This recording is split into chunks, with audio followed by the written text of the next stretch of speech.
every president has a special legacy. For John, it's really coming into this era of changes in society, changes in science engineering, where technology is going.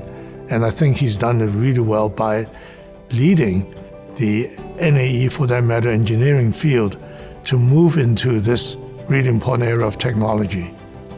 If you were to get up in the morning and write down everything, including what you're doing right now, it comes from engineering. From the clothes you wear, the food you eat, the cameras you're taking pictures with, everything is engineering. Engineering touches people, and I think the NAE is really important because it emphasizes how it touches people, and it advances technology that's going to help people. I grew up in Wilmington, Delaware. I was born at the same hospital that my wife was born in, but we didn't meet until 18 years later. My father and mother never got past the 8th grade. They were immigrant children, and they both quit school and worked to support the rest of the family. So they really couldn't give me much guidance. Neither one was scientifically or mathematically inclined. But I had this wonderful high school, and I had classmates whose parents were professional engineers and scientists, and that's what really got me interested. I knew when I was a senior in high school that I was going to major in either science or engineering. Now the question is, why did I pick chemical engineering instead of chemistry? And people said, gee, if you like math and chemistry and physics, you should be a chemical engineer. And secondly, chemical engineers do well in the job market. And we had a lot of love in my family. We had no money. Now, the route to a professor was different. I really had no interest in being a professor.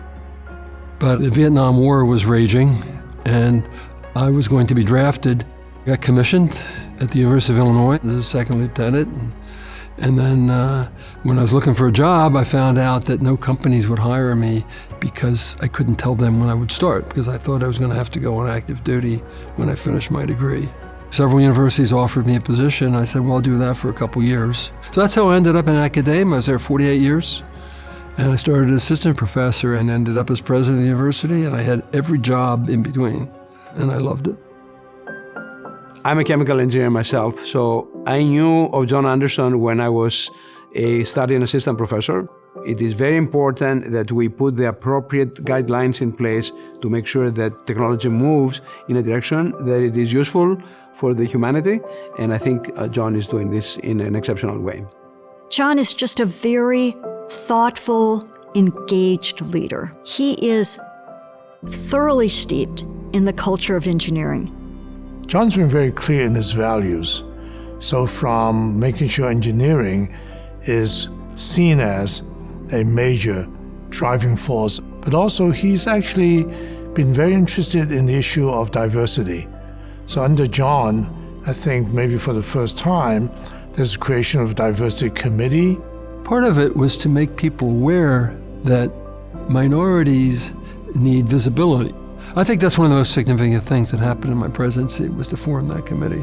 The National Academy of Engineering hasn't grown in size. We still have about 2,400 members, but it's grown in terms of its diversity. 5,500 members have been elected since its founding in 1964. The first 1,500, there were only 12 women out of 1,500. Now, this year, 1 out of 3 elected was a woman.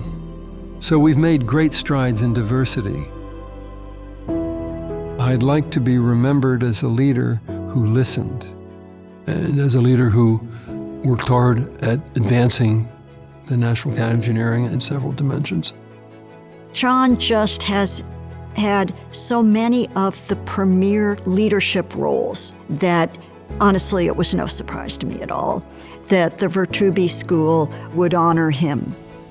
Anytime your name is associated with Professor Viterbi, you got to feel good about that, even if it's the Viterbi School carrying his name. And so to have my name on that list with him attached to Viterbi and USC feels awfully good.